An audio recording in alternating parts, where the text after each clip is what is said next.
Assalamualaikum. Waalaikumsalam warahmatullahi wabarakatuh. السلام عليكم.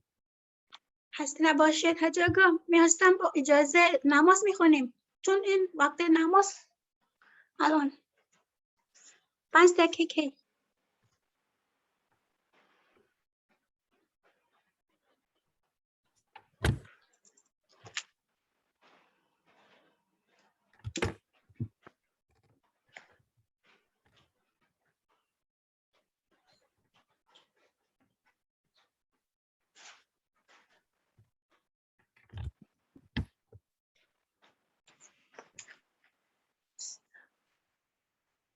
السلام عليكم.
سلام علیکم. علیکم السلام و رحمت الله. حالتون چطوره؟ الحمدلله. ببخشید موقع نماز بود، نماز رفتیم خوندیم. صدای من دارید؟ بله داریم مجید. واضحه دیگه صدا ها؟ بله بله. خب چرا دوستان دیر اومدن کلاس نمیان؟ موقع نماز الان. موقع نمازه. خب میگفتید نمیدونستم، ببخشید. الان اونجا ظهره دیگه، درسته؟ بله تازه بعضی که رفتن مسجد دیگه موقع برگشتن از مسجد. موقع نمازه. پس اینجوری ها. ببخشید من نمیدونستم، چون خود آقای دانا گفتن که 10 باشه. خب ما میتونیم زودتر بندازیم کلاس اگر کلاس نداریم. حالا ما که تابع هرچی که آقایون گفتن دیگه. الان شما تنها تشریف آوردید؟ سلام علیکم. حاجی هستم باشه. سلام علیکم. روز بخیر، ظهر بخیر. روز بخیر.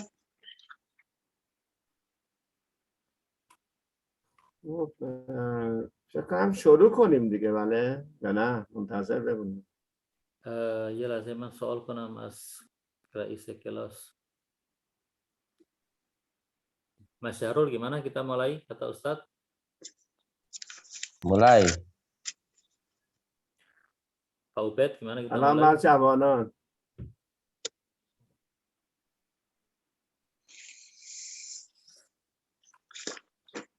بله شروع کنیم جو.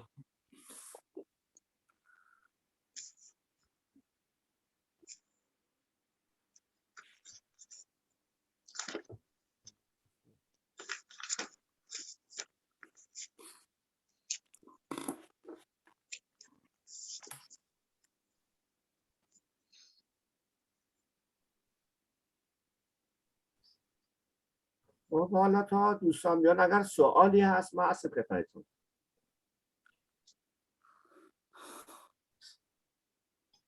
هنوز سوال به ذهنمون نرسیدی چون هنوز نمیدونیم تو این کلاس چی قراری بحث بشه. ببخشید. مرجان بله. آره کار داشتی؟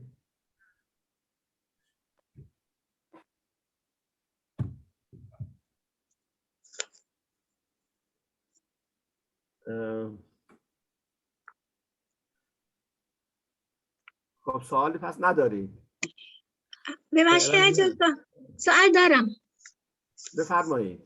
خب بسم الله الرحمن الرحیم. ما صحبت کرده بودیم که نظریه دولتی، یعنی نظریه دولت و تمدن، بله، که هدف این که به وجود آوردن دولت کریمه، که ما تو ذهن ما این دولت کریمه میتونه قبل از ظهور امام مهدی باشه؟ انشالله یه سطحش میتونه باشه. آره نه اینکه کاملا، هر چیزی یه نسخه 20 داره کامله، ولی بالاخره تلاشایی که بشه در این مسیر خودش خوبه. آره بالاخره فرض کنید که جمهوری اسلامی علیرغم هر حرف که بزنه بالاخره تو دنیا یه موضع‌گیری‌هایی به سود مؤمنین و مستضعفین داره یا نداره؟ بله داره دیگه. بله. یعنی اگر این جمهوری اسلامی نبود که من خدمت شما نمی اومدم که می اومدم؟ نه دیگه. بنابراین دولت کریمه یه سطحش، سطح عالیش خب خود امام زمانه، ولی خب نسخه های سطوح دیگه پایین ترش میتونه باشه، چون اگر این اقدامات صورت نگیره اون مسیر روان و آرا چیز نمیشه، آماده نمیشه برای اون دولت کریمه اصلی. بله. بعد سوال دیگه، با توجه به قدرت امروز که میبینیم، یعنی استعمارگری آمریکا و مستکبرین که جهان را در چنگ اونها قرار داد، این و برنامه‌های جهانی داره و مرتبه و مثل که مردم جهان خواه نخواه با اون خدمت‌هایی که مثلا به شکل انسان دوستانی یا حقوق بشر که از آمریکا طرح کرده، ولو این که در واقع این که دروغه، ولی این کم و بیش دیگه تأثیر گذار بر سر جهانه. این آیا دولت جمهوری اسلامی ایران که به این هدف هم برای جمع کردن تمرکز انسان‌های خوبی در این جهان برنامه‌ریزی برای جهانی هم داره یا فقط تمرکز به جمهوری اسلامی ایران؟ نه دیگه، حتما برنامه جهانی داره دیگه. اگر برنامه جهانی نداشت لشکر قدس معنا نداشت که. داشت. البته تو ایران ممکنه آدمایی هم باشن که هستن به طور منطقی که اینا ممکنه که موافق نباشن با سیاست‌های رهبری، ولی جمهوری اسلامی ساختارش اینه که رهبری نقش میده. بنابراین وجود لشکر قدس و نظریه پردازانی که در این راستا هستن نشون میده که برنامه جهانی هم داد. پس برنامه در دو سطح، هم ملی هم جهانی. من معتقد است. بله، مثلی که برنامه جهانیش هنوز کنگه به طرف این جهان، مثلا این طرفی ها سازماندهی خوب. به هر حال بستگی تابع امکانات دیگه، تابع امکانات و شرایطه. هر کسی، شما هم اگر بخوای یه کاری رو انجام بده، من هم بخوام یه کاری رو انجام بدم، یه عنصری که نمیشه نادیدش گرفت عامل بیرونیه، یعنی شرایطه. بله. مشکل من آقای دانا. سلام علیکم. من الان سر کلاس هستم. بخواهش کنم خداحافظ.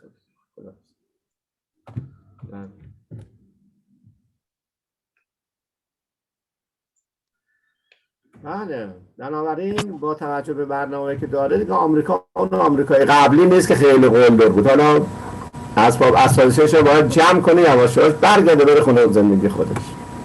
بله انشالله. انشالله. نه ما بیرونش میکنیم، انشالله. مؤمنین و مؤمنات بیرونش میکنن آمریکا. انشالله. اله امین. انشالله. خب اگر دوستان دیگه سوالی دارن من هستم خدمت شما عزیزان. Ustadz tanya, kalau ada yang mau ditanyakan silahkan tanyakan dulu sebelum kita mulai pelajarannya.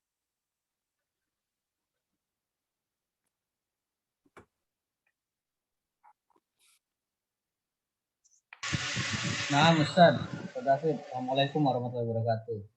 Waalaikumsalam warahmatullahi wabarakatuh. Syukran qablahu wa ana uridu an ananzura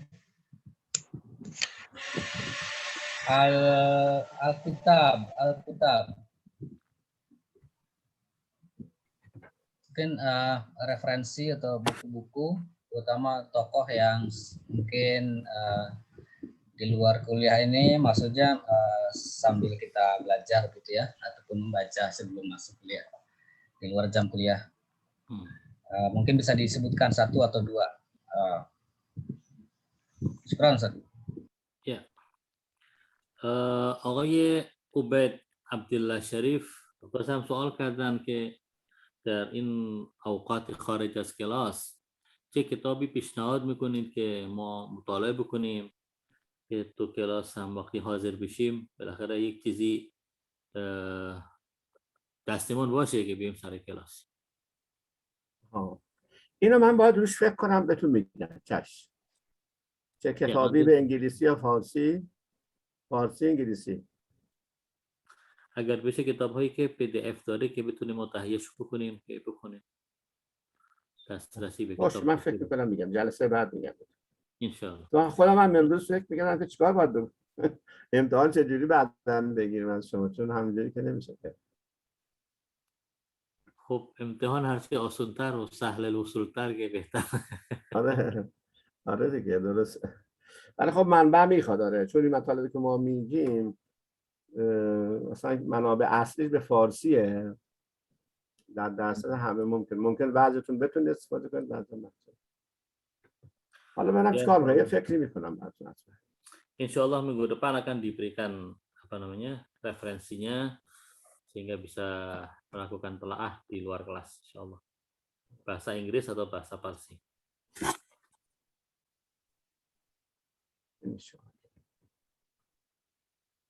خب اگر اجازه بدید که بحث رو پس ادامه بدیم دیگه اگر سوالی نیست.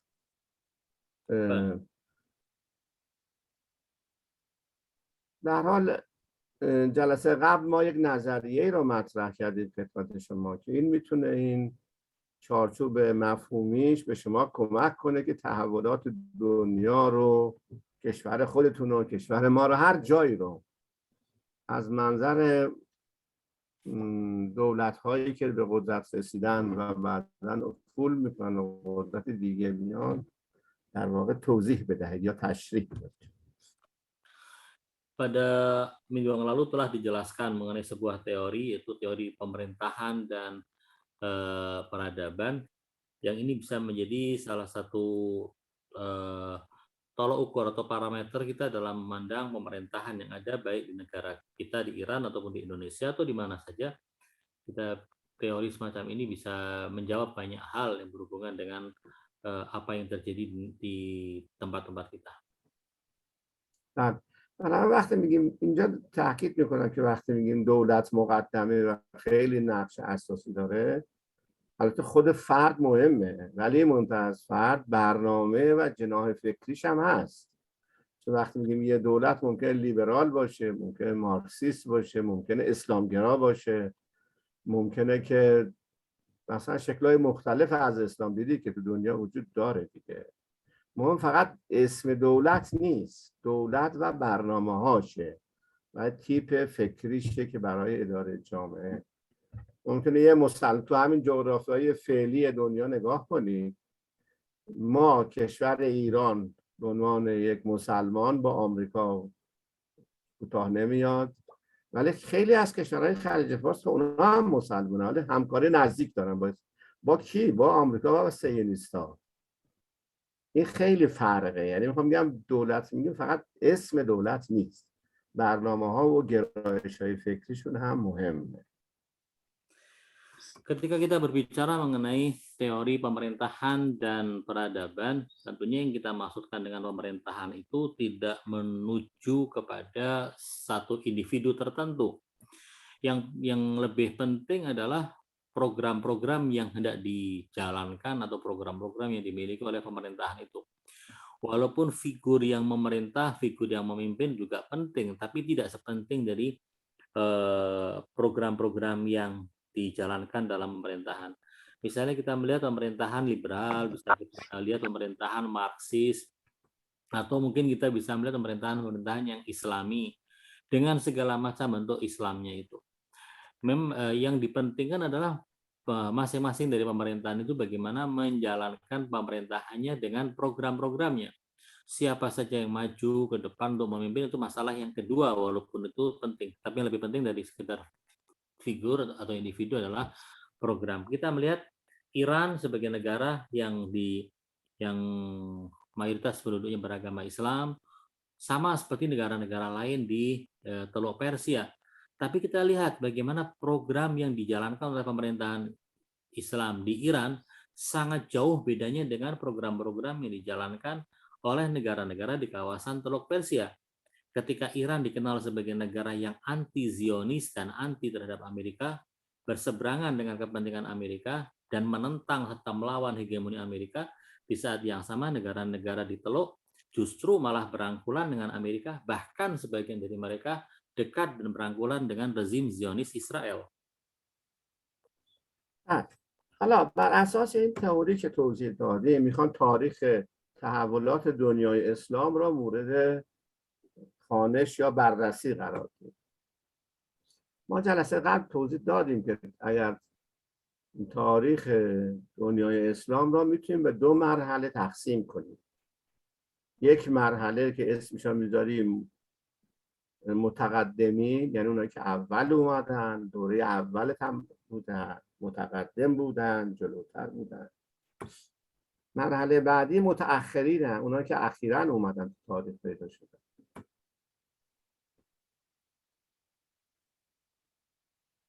Ya, setelah kita membahas dan mengenal apa yang teori tentang pemerintahan dan peradaban, kita ingin membahas mengenai sejarah dunia Islam supaya kita tahu apa yang terjadi di dunia Islam ini.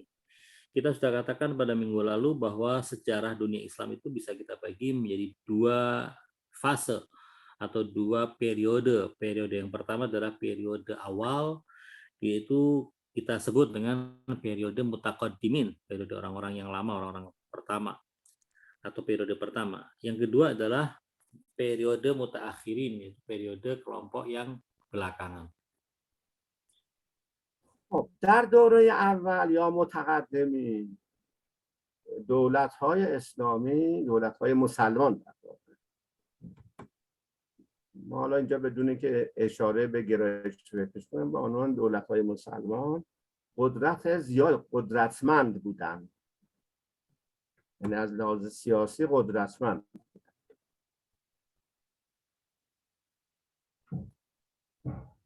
در نتیجه اینه که وقتی دولت‌های اسلامی قدرتمند بودن هم توسعه شهر را داشتیم، هم توسعه اقتصادی را داشتیم و هم تولید علم در دنیای اسلام. Pada fase atau era mutaqaddimin, era yang terdahulu, negeri-negeri Islam atau kalau kita sebut negeri-negeri yang dipimpin oleh orang Islam itu memiliki kekuatan yang sangat diperhitungkan di dunia dari sisi politik, dan ini berujung pada perluasan wilayah-wilayah, semakin makmurnya negeri-negeri yang di bawah kontrol kaum muslimin. Lalu kemudian pada saat itu juga muncul pula perkembangan kemajuan ekonomi dan juga kemajuan dalam perkembangan ilmu pengetahuan. من یه مثال بزنم برای اون حرفم که توضیح دادم که مسلمان قدرتمند بودن. هارون الرشید یه جمله ای رو میگه میگه خورشید تو کجا میروی؟ هرگز قادر نخواهی بود که پادشاهی مرا ترک کنی. یعنی حاکم مسلمان اینقدر وسیع بود. حالا گفتم اینجا ما خیلی رو عقاید شخصیشون فعلا کاری نداریم چون ما بحثمون اون نیست. میگه خورشید تو کجا میروی؟ هرگز قادر نخواهی بود که پادشاهی مرا ترک کنی. یعنی مسلمان‌ها قدرت سیاسی دست مسلمان‌ها بود. هارون الرشید به خورشید میگه تو هر جا بری تو سرزمین من. یعنی اینقدر سرزمین تحت سلطه عباسیان اونقدر وسیع بوده که این حرف رو میزنه. البته این حرف رو بعداً حتما شما میدونید که ملکه انگلیس هم گفته بعداً، البته اون زمانی که قدرت نداره، ولی فعلا این رو ما اینجا بنابراین تو این فضایی که حالا اگه میخواین اینم ترجمه کنید من بعداً. Salah satu contoh betapa umat Islam saat itu menjadi kekuatan besar di dunia dan bahwa kekuasaan Islam sedemikian luas, salah satu contohnya adalah yang dikatakan oleh seorang khalifah muslimin bernama Harun ar-Rasyid dari dinasti Abbasiyah.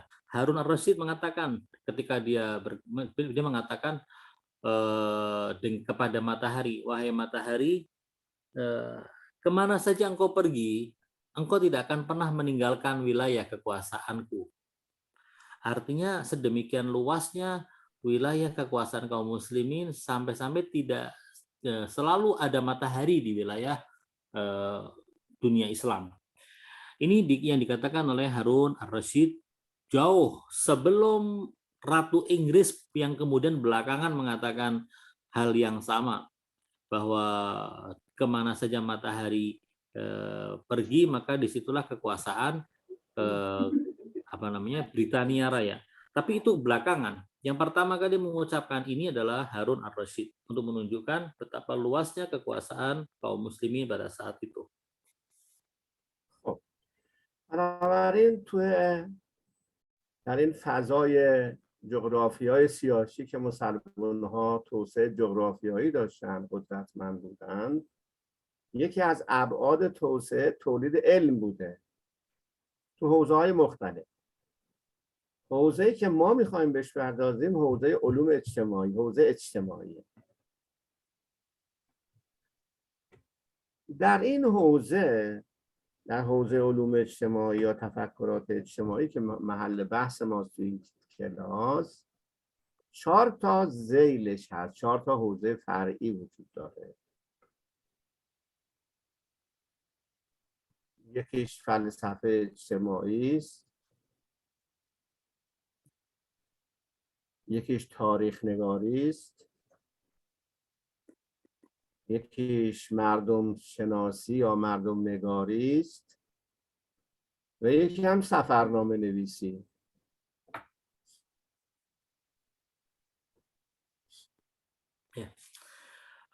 Berbicara mengenai kekuasaan kaum muslimin tentunya tidak lepas dari pembahasan mengenai geografi politik umat Islam, yang mana dengan luasnya kekuasaan itu kemudian juga keamanan tercipta sehingga ilmu pengetahuan berkembang dengan pesat di negeri-negeri muslim dalam semua bidangnya. Tentunya perkembangan ilmu itu tidak terbatasi pada satu ilmu tertentu, tapi hampir di semua ilmu berkembang dengan pesat.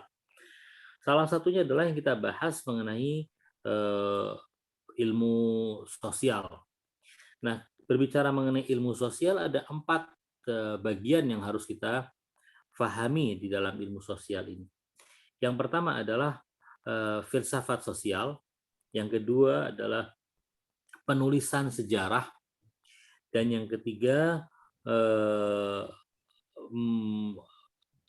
pengenalan tentang masyarakat, ya, tentang berbagai macam suku dan bangsa, dan yang keempat adalah penulisan kisah-kisah petualangan dan pengembaraan. بنابراین در حوزه علوم تفکر اجتماعی 4 تا ذیل حوزه هست. یکی فلسفه اجتماعی، یکی تاریخ، مردم شناسی و فلسفه. آیا سوال اینه که آیا تو حوزه‌های دیگه تمدنی هم اینجوری چیزی هست؟ بله. یعنی اگر شما بخواید در مورد یونان هم فکر کنید و در مورد اروپا هم فکر کنید، همین 4 تا حوزه رو باید پیگیری کنید. نکته مهم اینه بعد از این 4 حوزه متفکر مسلمان علم اجتماعی رو تأسیس کردن قبل از اروپایی‌ها. اون هم یه متفکر مسلمانه به اسم ابن خلدون که مؤسس علم الاجتماع است. یعنی این 4 تا شاخه، 4 تا حوزه فرعی باید در شرایط اجتماعی یونان و دیگر اقوام در تمدن‌های دیگه هم هست. آره، یعنی اگر شما بخواید تفکر شما در یونان مطالعه کنید این 4 تا حوزه رو مطالعه کنید. روم می‌خواید مطالعه کنید 4 حوزه رو مطالعه کنید. تو اروپا بخواید مطالعه کنید 4 حوزه رو باید مطالعه کنید. تو دنیای اسلام هم 4 حوزه رو باید مطالعه کنید. ولی چیزی گفتم مهم اینه که مسلمان‌ها بعد از این 4 حوزه علم عمران یا علم الاجتماع را تأسیس کردن. این حرف خیلی مهمه. Ya, keempat hal itu yang tadi sudah disebutkan yaitu filsafat sosial, kemudian penulisan sejarah, pengenalan atau penulisan mengenai kondisi bangsa-bangsa, kondisi masyarakat, dan kemudian juga penulisan pengembaraan, ya. Ini keempat hal ini dalam mengenal pemikiran sosial sebuah bangsa itu penting. Kalau kita ingin mempelajari tentang kondisi sosial Yunani atau Itali atau mana saja, kita perlu untuk melihat dari empat ruang itu, empat pembahasan tersebut. Cuman yang menarik di antara semuanya ini adalah bahwa ketika kita mempelajari tentang sejarah Islam, kita melihatnya dari 4 sisi tadi itu, lalu kemudian kita akan dapati bahwa setelah itu ternyata muncul sebuah ilmu, sebuah disiplin ilmu yang disebut sebagai ilmu sosial, yang dicetuskan dan dibangun, ide pemikirannya berasal dari seorang ilmuwan muslim yaitu Ibnu Khaldun. من یه توضیح بیشتری بدم. حالا این 4 در واقع 4 قسمتی که من توضیح دادم خدمت شما عرض کنم که فلسفه اجتماعی یک جریان عمده فکری است. یک جریان عمده فکری در تمدن اسلامی است که از فارابی شروع شده و هنوز ادامه داره. خیلی مهمه ها. فلسفه اجتماعی اندیشه فیلسوفانی است که به اجتماع توجه کردند و ما تو حوزه فرهنگ اسلامی فیلسوفان مشهوری داریم که اینا از گذشته در واقع به فلسفه اندیشیدند، گرچه منابع یونانی رو هم خوندن ولی به قول شهید مطهری اینا در واقع استاد یونانی نداشتن، خودشون معلمشون خودشون بودن. تا زمان ما ادامه داشت. این یک جانب. شهید مطهری در کتاب خدمات متقابل اسلام و ایران 30 نسل از این فیلسوفان را نام برده. اگر خواستید بدونید این جانب فکری رو باید به اون کتاب رجوع کنید. 30 نسل. متاسفانه ما به فیلسوفان اجتماعی کم توجهی کردیم، اندیشه‌هاشون را بازخوانی نکردیم، در حالی که فلسفه بنیه‌های نظری قوی به متفکر میده. اگر من صرفاً داده داشته باشم ولی فلسفه ندونم نمیتونم اون رو تبدیل به یک نظریه کنم. یعنی بنیان فلسفی نداشته باشه ماندگاری نداره. من به زعم خودم میگم که فلسفه اشرف علومه، مهمترین علم نظری است. این یه بخش. Filsafat sosial adalah sebuah sebuah arus pemikiran yang berbasis filosofis yang memikirkan tentang kondisi sosial yang ada, dan di tengah masyarakat Muslim dalam sejarah Islam, dalam dunia Islam, ada para filosof yang kemudian memikirkan tentang kondisi sosial di dunia Islam, dari mulai Farabi sampai kepada pemikir-pemikir yang setelahnya. Sayangnya kita kurang memberikan perhatian yang cukup kepada masalah filsafat sosial, padahal kita berbicara mengenai ilmu sosial seperti apapun, kalau tidak memiliki basis filsafat maka tidak akan banyak membuahkan hasil. Saya meyakini bahwa filsafat adalah satu cabang pengetahuan yang sangat penting dan memiliki nilai yang sangat besar untuk bisa memahami ilmu-ilmu yang lain. Karena itu kita melihat bagaimana Syahid Murtadha Mutahhari di dalam bukunya ketika menulis tentang jasa yang timbal balik antara Islam dan Persia, misalnya apa yang diberikan oleh Islam kepada bangsa Persia dan apa yang diberikan bangsa Persia kepada Islam, kita melihat bahwa perpindahan atau transfer pengetahuan ini terjadi dalam kurun 30 generasi, dan semuanya itu ada basisnya, yaitu basisnya adalah filsafat. Karena itu saya merasa bahwa filsafat merupakan ilmu yang paling atau pengetahuan yang paling penting untuk bisa dipelajari, karena itu adalah basis bagi banyak ilmu pengetahuan. موضوع دومی که باید بهش پرداخت بشه تاریخه. تاریخ یک رشته است، حوزه معرفتی هست که این هم بهش کم توجه ما میکنه. شما میدونید که در تمدن اسلامی در مقایسه با تمدن‌های قبلی خیلی به تاریخ توجه شده. در واقع من حالا یه بحث نظری دارم که بعدا شاید توضیح بدم و معتقدم که رابطه نزدیکی بین علم الاجتماع و تاریخ وجود داره. اینو بعدا بیشتر توضیح بدم. Yang kedua adalah masalah sejarah. Sejarah itu adalah satu hal yang sangat disayangkan, kurang mendapat porsi perhatian.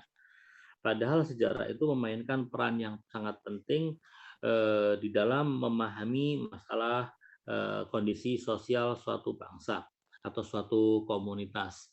Dan saya meyakini antara sejarah dan ilmu sosiologi itu memiliki keterikatan yang sangat erat. بله. تو حوزه تمدن اسلامی دو تا سنت تاریخ نگاری وجود داره. یکی تاریخ نگاری عقلی، یکی تاریخ نگاری و دیگری نقلی. سنت تاریخ نگاری نقلی که شخص مشهورش طبری هست، حوادث رو، مطالب تاریخی رو نقل میکنه بدون اینکه به محتوا و گزارش توجه خاصی بشه. در تاریخ نگاری عقل نه، این گونه نیست. گزارهای خبری مورد کنکاش قرار میگیره. نتیجه این که از دل تاریخ نگاری عقلی هست که علم عمران ابن خلدون پیدا میشه. ابن خلدون مسیرشو از علم تاریخ نگاری پیش برده که من بعد توضیح بدم. بنابراین این دو سنت هم توضیح بدید. Ada dua tradisi yang biasa dilakukan berkenaan dengan sejarah. Yang pertama adalah tradisi menyampaikan sejarah sesuai dengan penukilan, yakni mengisahkan sejarah kepada pihak yang lain. Mungkin tokoh yang paling terkenal dalam menceritakan sejarah dari sisi penukilannya adalah Tabari. Tabari ketika menulis bukunya tentang sejarah, dia hanya melihat bahwa dia mendapatkan kisah ini dari siapa, kemudian dia menjelaskan jalurnya, kemudian menyampaikan kisahnya seperti apa. Tanpa pernah memikirkan apakah ini kisahnya benar ataukah tidak, bagaimana sisi lemahnya atau sisi kuatnya, tidak memikirkan itu. Yang penting adalah ada sebuah kisah yang sampai kepada dia dan menurutnya dia adalah benar, kemudian disampaikan. Yang kedua adalah tradisi menulis sejarah tapi secara logis. Apa yang ditulis oleh Tabari dan orang-orang seperti Tabari sebagai kisah sejarah akan menjadi objek penelitian. Disitulah kemudian ada yang namanya perbandingan, membandingkan antara satu peristiwa dengan peristiwa yang lain, lalu kemudian membuat konklusi dari sebuah peristiwa. Inilah disebut dengan penulisan sejarah berdasarkan dengan basis logika.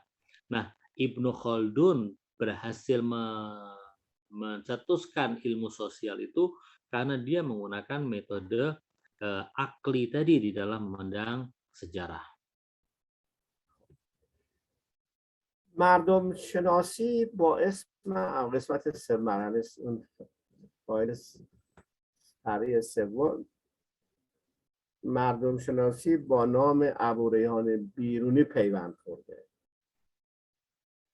یعنی قبل از اینکه اروپایی‌ها به این فکر بیفتن که میتونه مردم شناسی کار یه حوزه معرفتی مهم باشه، ابن خلدون ابوریحان بیرونی در واقع به این کار اقدام کرده و مکتوبات خیلی خوبی داد در زمانی که در هند بوده، چون دولت غزنویان اونجا قدرت سیاسی داشته و بنابراین تونسته کارهای خیلی خوب داشته. در این حالی که در واقع تو متون دیگه هم هست. یه نکته دیگه و اون قسمت آخره از سفرنامه نویسی. شما ممکنه بفرمایید که چه ارتباطی بین سفرنامه نویسی وجود داره؟ ببینید بخشی از واقعیت‌های اجتماعی جهان امروز و حتی جهان دیروز تو سفرنامه ها هست. مثلا شما وقتی که سفرنامه ابن فضلان را بخونید که به روسیه رفتن، شرایط اون روز روسیه رو توضیح بدن، براتون تعجب انگیزه. یا سفرنامه ناصر خسرو را بخونید، براتون خیلی مهمه. ببین ناصر خسرو میگه من به مصر رفتم، شرایط مصر که توضیح میده آدم تعجب میکنه چقدر پیشرفته بوده باشن. یا سفرنامه ابن بطوطه را بخونید. سفرنامه ابن بطوطه نشون میده که کشف آمریکا به وسیله جوانان فتح المغربین بوده، یعنی وسیله جوانان مغرب بوده. این چیز نبود که اروپا کشف کنن. بنابراین میخوام بگم تو سفرنامه ها هم بخشی از داده های اجتماعی یافت میشه و میتونه به ما کمک بکنه. Bagian ketiga yang dibahas dalam masalah sosial adalah mengenai metode mengenal masyarakat, mengenal manusia, mengenal bangsa-bangsa atau biasa disebut dengan antropologi. Berbicara mengenai antropologi, orang akan teringat Abu Rayhan Biruni yang namanya lekat sekali dengan antropologi ini. Dan kita melihat bagaimana beliau ketika berbicara mengenai suatu kaum, suatu kelompok manusia bisa menjelaskannya dengan sedemikian menakjubkan. Dan ini erat hubungannya dengan apa yang disebut dengan safarnomeh atau penulisan kisah-kisah petualangan. Kita bisa melihat kisah-kisah seperti yang ditulis oleh Nasir Khosrow ketika dia berkelana mengembara dari satu negeri ke negeri yang lain. Ketika dia pergi ke Mesir lalu menyaksikan apa yang terjadi di Mesir, lalu dia menceritakan apa yang ada di Mesir. Ini bisa menjadi salah satu sumber kita bisa mengenal masyarakat Mesir. Orang akan terkejut ketika melihat bagaimana dia bisa memahami dan melihat masyarakat Mesir itu dengan sedemikian teliti dan jeli. Atau mungkin kita bisa melihat kisah petualangan Ibnu Battuta yang berkeliling dunia. Yang ditulis oleh Ibnu Battuta ketika membicarakan tentang negeri-negeri yang dikunjunginya, dia meyakini bahwa yang menemukan, misalnya menemukan benua Amerika itu bukan orang-orang Eropa, melainkan penemu benua Eropa adalah orang-orang dari Maghreb atau dari Maroko, dari negeri dari wilayah kaum muslimin, bukan dari orang-orang Eropa. خب ببینید این 4 تا حوزه معرفتی که توضیح دادم به اضافه ابن خلدون که من بعداً توضیح میدم، خودش 2 واحد درسی حداقل برای دوره کارشناسی ارشد و یا کارشناسی. حالا نمیدونم، من حالا باید صحبت این 2 واحد درسی رو، یعنی این مقدماتی که مسلمان‌ها تولید کردن تو درس‌های شما نیست. بنابراین من یه مقدار اینجا میگم و بعد به اون قسمت درس بدم. از بین این متفکرهایی که من میخوام حالا روشون صحبت کنم، از فلسفه اجتماعی فارابی رو میگم، یه بخشی هم از ابن خلدون میگم، چون واقعا ابن خلدون یه فرد شاخص تو حوزه تمدن اسلامی است که مقدم بر جامعه شناسای اروپایی اصلا جامعه شناسی تأسیس کرده بوده. اروپایی میگن برای ما هست، من خودم قبول ندارم. اونا یه جامعه شناسی تأسیس کردن، ولی مسلمان‌ها قبل از اونا علوم اجتماعی رو تأسیس اصلا میگه ها، ولی از دل تاریخ کرد. اگر تا اینجا سوالی هست من هستم خدمتتون. Ya, sampai di sini kita sudah membahas mengenai 4 sisi yang bisa kita bahas, yang bisa dikatakan sebagai dimensi yang bisa kita pelajari dari kondisi sosial, ya, sehingga kemudian melahirkan ilmu sosial. Mengenai hal ini, misalnya ada satu hal lagi yang perlu kita bicarakan, misalnya mengenai Ibnu Khaldun sebagai orang yang telah mencetuskan ilmu sosial ini. Nah, masing-masing dari pembahasan mengenai ilmu sosial ataupun dari masalah safarnameh tadi atau pengembaraan para pengembara yang berkeliling dunia lalu menuliskan apa yang mereka saksikan itu bisa menjadi 2 SKS sendiri untuk pelajaran di kampus. Tapi kita akan meringkasnya dalam pembahasan ini. Namun kita perlu mengenal beberapa tokoh yang perlu kita kenal dalam pembahasan adalah seperti Farabi, dan yang kedua adalah Ibnu Khaldun. Untuk Ibnu Khaldun mungkin kita akan bicara lebih luas lagi karena dia adalah orang yang menurut hemat saya dialah pencetus ilmu sosial. Walaupun orang Eropa mengaku bahwa mereka lah yang menciptakan, yang melahirkan ilmu sosial, memang mereka punya ilmu sosial, tapi sebelum mereka merumuskan ilmu sosial itu, di dunia Islam sudah ada tokoh yang merumuskannya, yaitu Ibnu Khaldun. Baik. Kalau di sini sampai di sini ada yang mau ditanyakan, silahkan. استاد ببخشید بله سوال دارم. بفرمایید. با توجه که ادعاهای نادرست دانشمندان جامعه شناسی غرب بر تاریخ جهان که چه کسی مثلا اون اختراع کرده، این چیزها که ما هنوز دیدیم دیگه، اون دروغ‌های ها اونها ادعا کرده که از طرف خودشون میکنه. حالا سوال بنده این است که آیا در مقابل این نادرستی های نوشته تاریخ آنها هیئتی یعنی از طرف جهان اسلامی که امروز در مثلا در دانشمندان اجتماعی ایران آیا هیئتی بازنویسی تاریخ جهان داره؟ والا تاریخ ها نمیدونم، ولی ما علوم اجتماعی تأسیس کردیم تو دانشکدهمون. گروه علوم اجتماعی اسلامی داریم دانشگاه تهران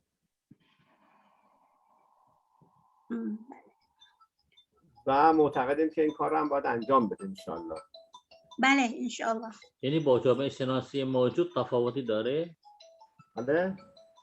با جامعه شناسی موجود و متداول در جهان، آیا اون چیزی که در دانشگاه تهران الان پیریزی شده آیا تفاوت داره؟ بله ماهیتاً؟ بله ما حرفامون چیزایی دیگه، ما دنیا رو یه جور دیگه میفهمیم، اونا یه جور دیگه میفهمیم. ما حرفای اونا رو هم میخونیم ولی حرفای خودمون رو میزنیم. ما تو حالا قسمت بعدی که متفکران جدید هست که من بعد میگم، این حتما دیگه شاید متحریر شهید صدر دکتر شریعتی اینا رو میگیم دیگه. اونجا میگیم این متفکرها این حرفای جدیدی زدن، یعنی فراتر از جامعه شناسی غرب رفتن. Bu Syekha tadi bertanya kepada Ustadz tentang masalah apa yang diklaim oleh Barat, bahwa Barat mengklaim ilmu sosiologi itu mereka yang mencetuskan dan yang membuatnya. Sementara kita mengatakan bahwa pencetusnya adalah pemikir Muslim, itu Ibnu Khaldun. Di sini ada kebohongan dari pihak Barat, distorsi sejarah lahirnya ilmu sosial. Pertanyaannya Bu Syekha adalah, apakah sudah ada upaya dari dunia Islam, terkhusus di Iran yang sangat concern dalam masalah ini, apakah sudah ada upaya untuk melakukan pembetulan atau meluruskan apa yang dijadikan sebagai klaim besar oleh dunia Barat itu, supaya diluruskan bahwa ini adalah ilmu yang dilahirkan oleh dunia Islam. Ustadz kemudian menjawab bahwa kita di Iran sudah melakukan itu. Di kampus Universitas Tehran juga sudah ada yang namanya lembaga yang menangani soal masalah sosiologi. Kemudian Ustadz menambahkan bahwa kemudian saya tanya, apakah yang dirintis dan dibangun di Universitas Tehran itu adalah ilmu sosial yang memiliki kesamaan dengan ilmu sosial yang dikenal di dunia saat ini, ataukah punya perbedaan yang esensial dan substansif dengan ilmu sosial yang kita kenal. Beliau kemudian menjawab bahwasanya sangat berbeda antara ilmu sosial yang kita kembangkan dengan ilmu sosial yang dikembangkan oleh dunia Barat. Tapi kita membaca apa yang mereka tulis dan kita memiliki pandangan tersendiri. Pandangan kita sangat jauh berbeda dengan pandangan mereka. Tapi kita tidak menutup diri untuk membaca apa yang mereka ilmu sosial yang ada di mereka. خب از بین این 4 تا حوزه گفتیم، من علاقه‌مند هستم که فارابی را از حوزه فلسفه علوم اجتماعی تا اندازه براش رو معرفی کنم. اگر میدانید که بهتر، اگر نمیدانید من اندیشه فارابی را تا یک اندازه به عنوان یک فردی از جریان فلسفه اجتماعی یا فیلسوفان اجتماعی خدمت شما در واقع اینجا معرفی کنم و بعد بحث رو ادامه بدم. Saya ingin menjelaskan tentang masalah Farabi sebagai seorang filosof dan bagaimana beliau hubungannya dengan filsafat sosial, pemikiran-pemikiran filosofis beliau yang berkenaan dengan masalah sosial. Jika Anda semua sudah mengetahuinya, maka itu adalah satu hal yang bagus dan saya sangat bergembira. Tapi kalau belum, saya akan menjelaskannya. Belum. Lutfan Ustadz توضیح میدهد درباره فارابی. فارابی بله. belum. Pernah mendengar, pernah membaca, tapi beberapa kata kuncinya mungkin perlu penjelasan. Aksaran yo dan wali bisurat kofi wa wafi nabut wa aksbazam guftan ke aksaran nazariya isyun bi ulum ijtimai hanuz خبردار نشد. انشالله که من یه بار خدمت شما نزدیک برسم اندونزی اونجا خیلی بیشتر با هم حرف بزنیم یا شما تشریف بیایید ایران انشالله. ببینید توی حوزه فلسفه اجتماعی فارابی شخصیت خیلی برجسته است به خاطر کارهایی که انجام داده. چون میدونید که فارابی زندگیش 3 دوره بوده. یه دوره بوده که دوره اولش دوره تولدش رو تا سن 50 سالگی که کارهای علمی انجام میداده، مقدمات و دوره دوم مهاجرت کرده به بغداد، یه مدت اونجا بوده و یه مدتی هم به دعوت حاکم اون زمان رفته سوریه، سیف الدوله. به هر حال اونقدر به لحاظ علمی بالا بوده که میگویند که 70 زبان میدانسته است. برای من خودم خیلی جالبه. حالا 70 زبانم نمیدونسته، 70 زبان که میدونسته. خب میگم سطح سوادش خیلی بالا بوده. مشهورم هست به معلم ثانی. معلم ثانی مشهوره. کتاب‌های زیادی داره که من الان اینجا پیش روی من 3 تا کتابش به فارسی ترجمه شده است که پیش روی من هست. یکی سیاست مدینه. خیلی کتاب قشنگی، حتما بخونید. یک کتاب داره آراء اهل مدینه فاضله. اندیشه های اهل مدینه فاضله.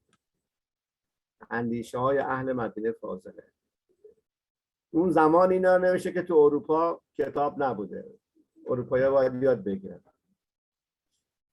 و این کتابش هم هست احصاء العلوم. احصاء العلوم در مورد طبقه بندی علم در واقع بحث میکنه. این کتاب طبقه بندی علومش مکرر در دوره رنسانس تو انگلستان و کشورهای دیگه اروپایی چاپ شده. خیلی جالبه. این کتاب مکرر این کتاب چاپ شده. ببینید فارابی در واقع البته قبل فارابی کندی هم هست به عنوان فیلسوف، ولی اون چیزی که گل کرده و مشهور هست فارابی است. خیلی ها بحثه که مطرح میشه در مورد فارابی، میگن فارابی حرفهای یونانی ها را میزنه، تحت تاثیر افلاطون بوده، یعنی تحت تاثیر ارسطو بوده. اینجور بحثایی رو مطرح میکنه. بحث ما اینه که آیا فارابی بازگو کننده تفکرات ارسطو و افلاطونه یا حرفای جدیدی زده؟ همه مواردی که ما نمیشه واقعا اینجا بررسی کرد، یعنی یک موردش رو من اینجا یا یک دو موردش رو توضیح بدم خدمت شما.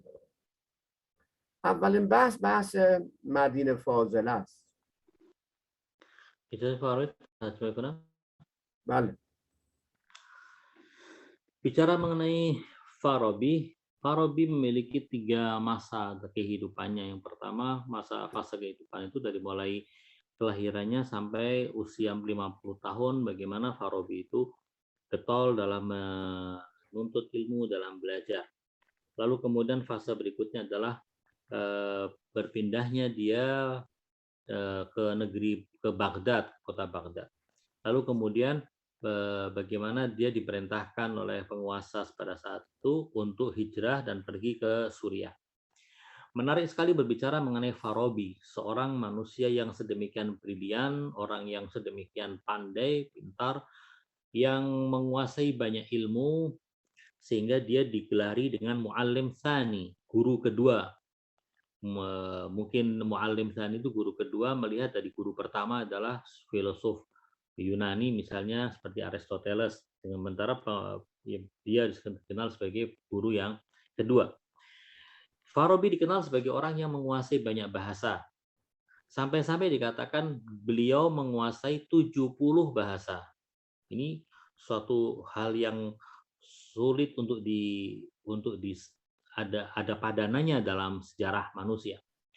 Seandainya tidak menguasai 70 bahasa pun, orang menguasai 7 bahasa saja itu sudah hebat. Apalagi ini dikatakan sampai 70 bahasa. Selain itu, dia bukan hanya seorang pemikir, bukan hanya seorang yang menyampaikan ide-ide dan pemikiran-pemikiran saja, tetapi juga menuliskan pemikiran-pemikiran itu. Banyak sekali karya penulisan yang berasal dari Farabi ini. Dan salah satunya di antara beberapa yang ada di tangan saya saat ini, ada di depan saya, kalau diterjemahkan dalam bahasa Indonesia menjadi Politik Madinah, ya. Politik Madinah. Bahasa Parsinya, bukunya bahasa Parsi berjudul Siyasate Madinah, Politik Madinah, dan saya harapkan Anda semua bisa membaca buku ini, buku yang sangat bagus untuk ditelaah. Yang kedua adalah buku mengenai pemikiran penduduk Madinah Fadilah. Madinah Fadilah adalah sebuah istilah untuk menyebutkan negeri idaman. Nah, pemikiran-pemikiran yang ada di negeri idaman seperti apa, itu Farabi menuliskan tentang itu. Dan kemudian yang ketiga adalah Ihsa'ul Ulum. Ihsa'ul Ulum ini adalah sebuah karya dia yang membicarakan mengenai klasifikasi ilmu pengetahuan. Dan Ihsa'ul Ulum ini pada zaman Renaissance telah mengalami dicetak berulang kali karena sedemikian dibutuhkan pada saat itu. Memang Farabi bukan filosof pertama di dunia Islam. Sebelum Farabi sudah ada, dunia Islam sudah mengenal filosof, yaitu Kindi. Tetapi Kindi tidak memiliki nama sebesar nama Farabi. Dan yang menarik adalah polemik tentang Farabi, karena Farabi dituduh sebagai orang yang tidak lebih hanya menerjemahkan pemikiran-pemikiran Yunani. Dia dikatakan sebagai orang yang menyambungkan lidah Aristoteles dan Plato. Artinya pemikiran-pemikiran Farabi itu tidak lebih adalah pemikiran filosof Yunani. Permasalahannya apakah memang demikian, bahwa Farabi tidak punya ide sama sekali dari dirinya, dan yang disampaikan semuanya dan melulu adalah pendapatnya orang-orang dan filosof-filosof Yunani seperti Aristoteles? خدمتتون عرض کنم که فلسفه اجتماعی، ذیل فلسفه اجتماعی 2 تا جریان وجود داره. یک جریان واقع‌گرا و یک جریان آرمانگرا. فیلسوفان در واقع واقع‌گرا اونایی هستن که مسائل واقعی رو می‌بینن و در همون حد، یا دانشمندان یا نویسندگان. برخی از فیلسوفان هستن که یک مدینه فاضله آرمانی رو هم ترسیم کردن. جامعه فعلی رو قبول ندارن، ولی برای اون جامعه آرمانی یه تصویری ارائه میدن. اینا تو ادبیات اجتماعی بهش ما میگیم مدینه فاضله یا جامعه آرمانی. در یونان افلاطون مدینه فاضله داره، یعنی یه جامعه مورد علاقهش رو که علاقه‌مند بشه ترسیم میکنه تو کتابش. بعد در دنیای اسلام هم فارابی مدینه فاضله داره، خواجه نصیر مدینه فاضله داره، متفکرهای دیگه هم هستن که طرح مدینه فاضله کردن. تو دنیای جدید هم متفکرهای زیادی توی اروپا هست که مدینه فاضله رو مطرح کردن. ما میگم مدینه فاضله یعنی علاقه‌مندی به یک جامعه بهتر از وضع موجود، یک وجه مشترکی است تو همه تمدن‌ها هست. بنابراین علاقه‌مند بودید میتونید تو این حوزه کار کنید که متفکرهای مسلمان چه جامعه آرمانی را ارائه دادن. مثلا جامعه آرمانی فارابی با در واقع متفکرهای دیگه مثل خواجه نصیر متفاوت. خب اگر ما بخوایم ببینیم که نوآوریه، یعنی چه چیز جدیدی رو فارابی مطرح کرده، اینه که باید مدینه فاضله افلاطون رو بدونیم دیگه و تا بعد بگیم خب اینا با اونا تطبیق داره و مقایسه کنیم و نتیجه بگیریم.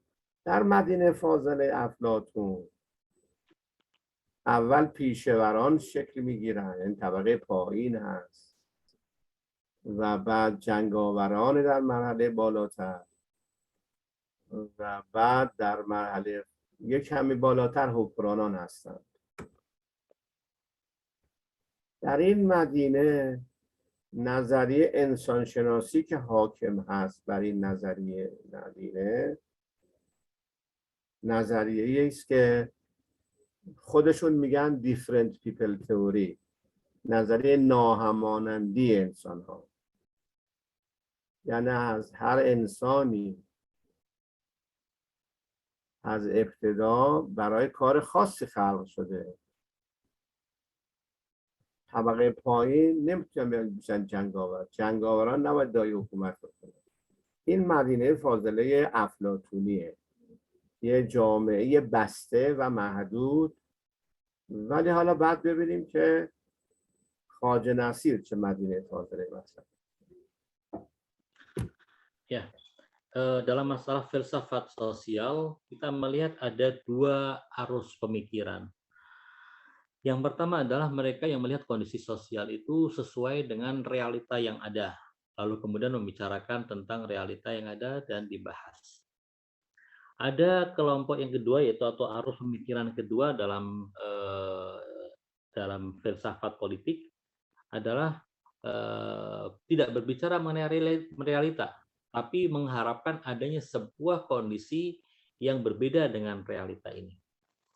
Biasanya orang menyebut tentang sebuah kondisi kemasyarakatan, kondisi bangsa atau negeri yang tidak ada, lalu kemudian diharapkan itu ada dengan berbagai macam spesifikasi dan sifat-sifat dari negeri idaman tersebut. Orang biasanya menyebutnya dengan sebutan Madinah Fadilah, ini negeri idaman, negeri yang diimpikan. Plato dulu memiliki teori tentang Madinah Fadilah ini. Di dunia Islam banyak pemikir-pemikir dan filosof kenamaan dalam sejarah filsafat Islam, di dalam sejarah dunia Islam yang menulis tentang Madinah Fadilah, di antaranya adalah Farabi, Nasiruddin At-Tusi, dan yang lainnya. Lalu kemudian di Eropa juga ada pemikir-pemikir Eropa seperti Alvin Toffler dan yang lainnya yang menulis tentang masalah negeri yang diidam-idamkan itu. Memang negeri itu belum ada.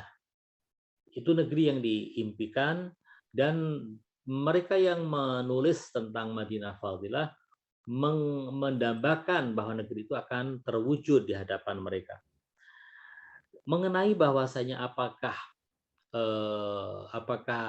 Farabi hanya menerjemahkan pemikiran para pemikir Yunani ataukah dia punya pemikiran tersendiri, kita harus melihat apakah antara Madinah Fadilah yang dicetuskan atau dipikirkan oleh Plato sebagai pemikir dan filosof Yunani kuno dengan Madinah Fadilah yang ditulis oleh Farabi, adakah perbedaan di antara keduanya? Jika tidak ada perbedaan, berarti memang Farabi hanya menerjemahkan pemikiran para pemikir Yunani. Tapi jika ada, maka ada perbedaan, berarti Farabi memang memiliki pemikiran yang tersendiri. Kita perlu melihat Madinah Fadilah dalam kacamata Plato seperti apa. Plato pertama membagi masyarakat di dalam Madinah Fadilah itu dalam kelompok yang pertama adalah kelompok masyarakat umum, masyarakat rendah.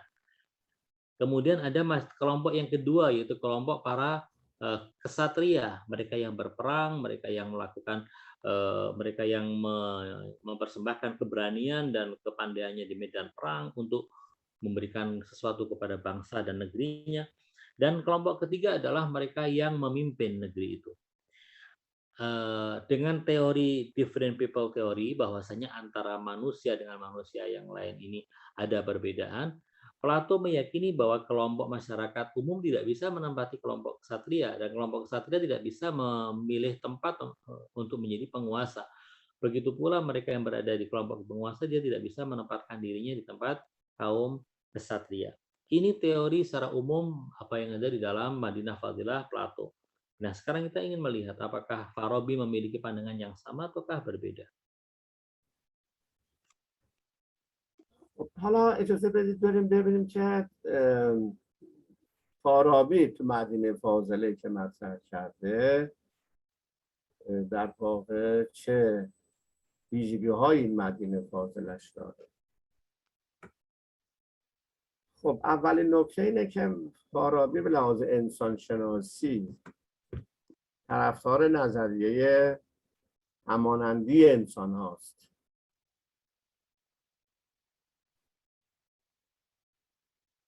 همانند انسان ها وقتی شما فکر کنی که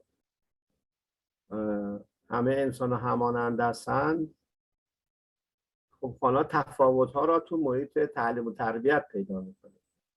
در همین کتابی که من برای شما گفتم مدینه فاضله صفحه 161ش فارابی میگه مراتب مردم مدینه ها در ریاست و هم در خدمت در حسب فطرت و استعداد آنها متفاوت و متناسب.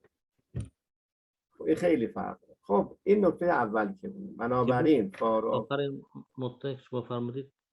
الان میگم فارابی به لحاظ نظریه انسانشناسی طرفدار نظریه همانندی یا نظریه فطرته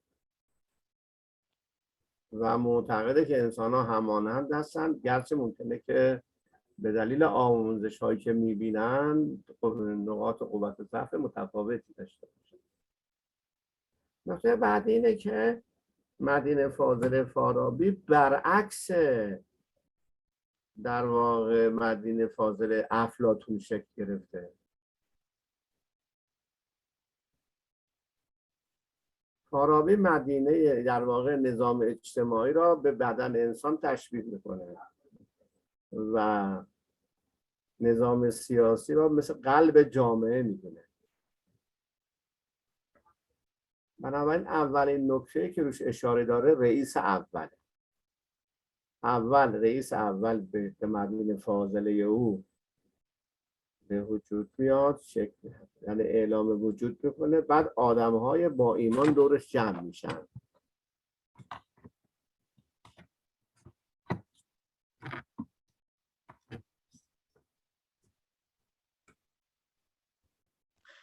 صفاتی که تو کتاب جان ایشون تشبیه کرد به بدن انسان و قلب چی بود؟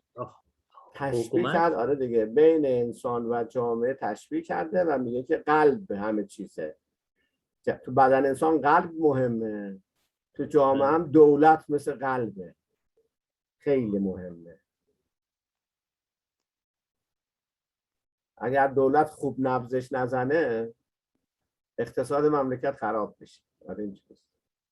بنابراین در نظر فارابی اولین رئیس مدینه فاضله رئیس اوله. رئیس اول چه ویژگی‌هایی داره؟ ویژگی‌هایی که میگه که حالا تو کتابش هم هست، میتونید خودتون هم رجوع کنید، پیامبر میتونه باشه. رئیس مدینه فاضله فارابی پیامبره. میگه در نبود رئیس اول رئیس دوم میاد مسئولیت رو میگیره.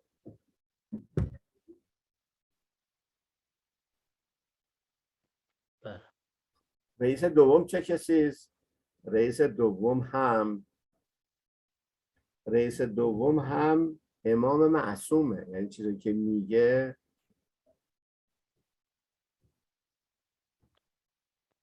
در نبود رئیس دوم چه کار باید کرد؟ معتقده که شورای نخبگان باید باشه، ولی یه عنصر ثابت داره شورای نخبگان و اون کسی است که حکمت بدونه یا به قول شما فلسفه بدونه. حکمت نقش اساسی رو تو این داره.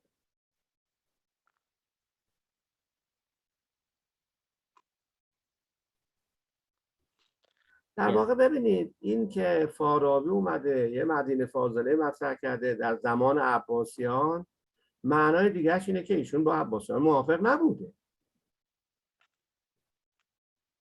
میتونست حرف اونا رو تکرار کنه، ولی حرف نوعی زده در اون زمان، حرف از پیامبر زده ولی به زبان فلسفه گفته دیگه، قرار نیست که همه چیز رو.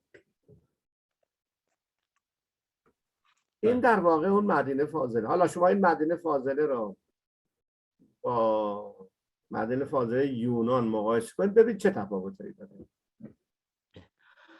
Farabi dari sisi antropologi, dia meyakini bahwa manusia itu semuanya sama. Manusia itu memiliki potensi-potensi yang sama. Teori yang disebutkan itu adalah teori bahwa semua manusia memiliki fitrat yang sama. Walaupun kemudian karena unsur-unsur seperti pendidikan atau lingkungan atau hal-hal yang lain, maka potensi-potensi itu berbeda ketika akan masuk kepada tahapan aktualisasi.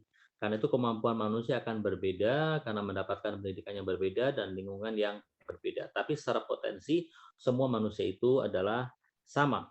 Dengan pandangan semacam ini, pertama, dia sudah jauh berbeda dengan pandangan Plato yang mengatakan bahwa antara manusia dengan manusia yang lain memiliki perbedaan, kasta ini dengan kasta yang lain berbeda. Orang yang umum tidak bisa dia menempatkan diri di wilayah ksatria.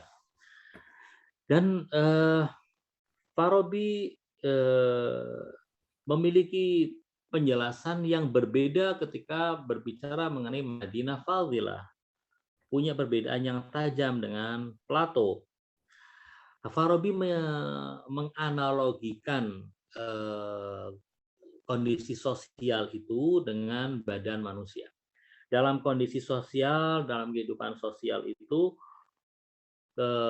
ketika badan manusia untuk bisa hidup memerlukan hati atau jantung, ya, memerlukan jantung, qalb, yang tanpa jantung manusia tidak bisa hidup, maka dalam kehidupan sosial juga jantung daripada kehidupan sosial, tatanan sosial itu adalah pemerintahan.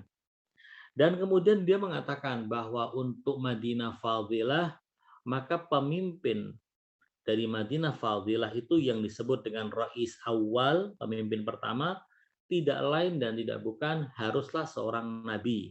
Harus nabi. Nah, jika seandainya tidak ada nabi bagaimana?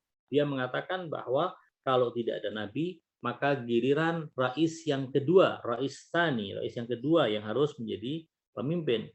Ketika ditanya siapakah pemimpin yang kedua itu yang akan memimpin ketika Nabi tidak ada, dia menjawab bahwa yang dimaksud yang berhak untuk duduk di posisi itu adalah imam maksum yang tidak mungkin akan melakukan kesalahan.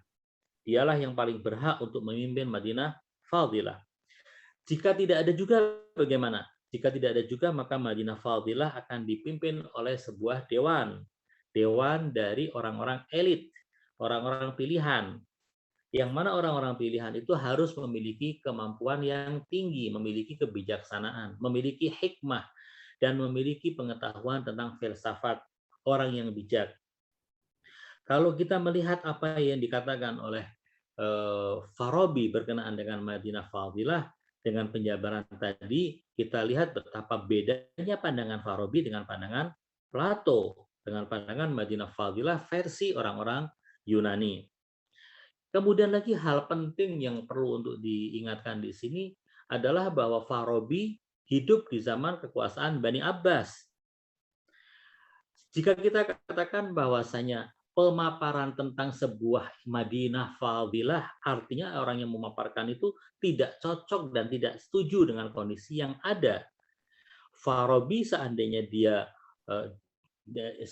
dia setuju dengan kondisi yang ada pada zamannya, tidak mungkin dia akan membicarakan tentang Madinah Fadilah, Madinah atau negeri yang diidamkan, negeri yang ideal. Ketika dia mengucapkan semacam ini, berarti dia punya permasalahan dengan pemerintahan saat itu, tidak menerima kondisi pemerintahan yang ada di zaman itu, yaitu zaman kekuasaan Bani Abbas. Cuman penentangan kepada sebuah sistem tirani, sebuah pemerintahan yang zalim atau tauhid tidak harus diucapkan selalunya dengan kata-kata yang jelas. Farabi sebagai seorang pemikir dan seorang filosof membungkus pemikirannya ini dan penentangannya ini dalam pandangan filosofis tentang sebuah Madinah Fadilah. خب بنابراین مدینه فاضله فارابی رو هم دونست. حالا مقایسه کنید با مدینه فاضله افلاطون. سوال: آیا هیچ شباهتی با هم دارن؟ سوال: مدینه فاضله فارابی افلاطون یا فارابی و افلاطون رو مقایسه کنید. Setelah mendengarkan penjelasan mengenai dua macam Madinah Fadilah, satu Madinah Fadilah versi Plato dan satu lagi Madinah Fadilah versi Farabi, pertanyaannya, apakah kedua jenis Madinah Fadilah ini sama atau berbeda? Ini pertanyaan. بنابراین هیچ شباهتی با هم دیگه ندارن. بنابراین ما نمیتوانیم بگیم یا اونایی که ادعا میکنن که فارابی تحت تاثیر افلاطون بوده حرف درستی نیست. البته ممکنه که مثل منی که جامعه شناسی خوندم، حتما جامعه شناسی تو ذهنمه، فارابی اندیشه‌های اونها رو خونده باشه ولی ساختمان فکریش هیچ ارتباطی به اونها نداره. Kita bisa saksikan dengan penjelasan tadi adanya perbedaan yang sangat substansial antara dua macam Madinah Fadilah. Madinah Fadilah versi Farabi dan Madinah Fadilah versi Plato. Ini sekaligus bisa menjadi bukti ketidakbenaran orang-orang yang menuduh Farabi sebagai hanya penerjemah pemikiran Plato dan Aristoteles. Hanya menjadi penyambung lidah para filosof dari Yunani. Kita saksikan adanya perbedaan. Sebagai seorang yang mengetahui filsafat, tentunya Farabi membaca karya-karya filsafat para pemikir Yunani. Dia tentunya juga paham dan tahu pemikiran Plato dan pemikiran Aristoteles. Tapi bukan berarti dia selalu mengikutinya. Tentunya orang seperti saya yang belajar tentang ilmu sosiologi tidak serta-merta bahwa saya mengikuti pandangan sosiologi yang dipaparkan oleh pihak-pihak yang lain. Bisa jadi dan sangat mungkin bahwa Farabi membaca buku-buku karya pemikiran Aristoteles dan Plato, tetapi dia punya susunan dan punya cara berpikir sendiri, dia punya background pemikiran yang tersendiri yang tentunya berbeda dengan pemikiran orang-orang Yunani.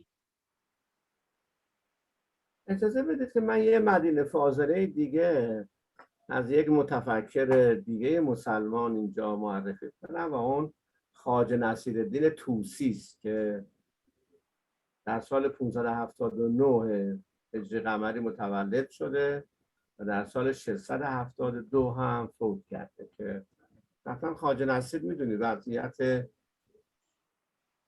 یا شرایط زندگیش کاملا متفاوت از فارابی بوده ولی ماشاءالله اینقدر باسواد بوده که عنوان استاد بشر بهش دادن، نه معلم اول ثانی، استاد بشر، و واقعا حق داره که استاد بشر. یک کتابی داره به نام اخلاق ناصری که به فارسی هست، حتما اگر علاقه‌مند بودید بخونید رو به فارسی. ولی به هر حال خیلی شخص باسوادی انصافاً بوده. من نمیدونم چقدر آشنایی دارید. حالا من مدینه فاضلش رو میگم و اون این که تو مدینه فاضلش 5 تا گروه رو ازم تفکیک میکنه. اول رو 5 گروه رو یا 5 اول افاضلن. افاضل یعنی جمعیتی که قدرت و قوت تعقل و تفکر، یعنی روشنفکرا در واقع. افاضل کسی که خیلی فضیلت علمی داره. دومی ذوی الالسنه است یا صاحبان فرهنگ نام داره که مردم را با آنچه که افاضل میگن آشنا میکنه. این نقش واسط داره. روشنفکرها نقش معلم ها را داره واسط. گروه سوم مقدران هستند. مقدران کسایی هستند که در شهر عدالت را اجرا میکنن. مقدر با قاف. مقدران یعنی کسی که مسئولین هستن که قانون عدالت را در میان اهل شهر اجرا کنند.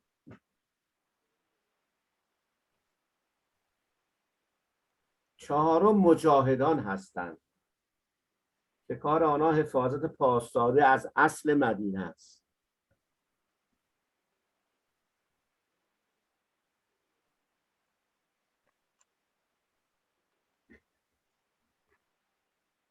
و آخرینش هم مالیان هستن، گروه پنجم. کار آنها گردآوری مالیات و یا وجوه معاملاته.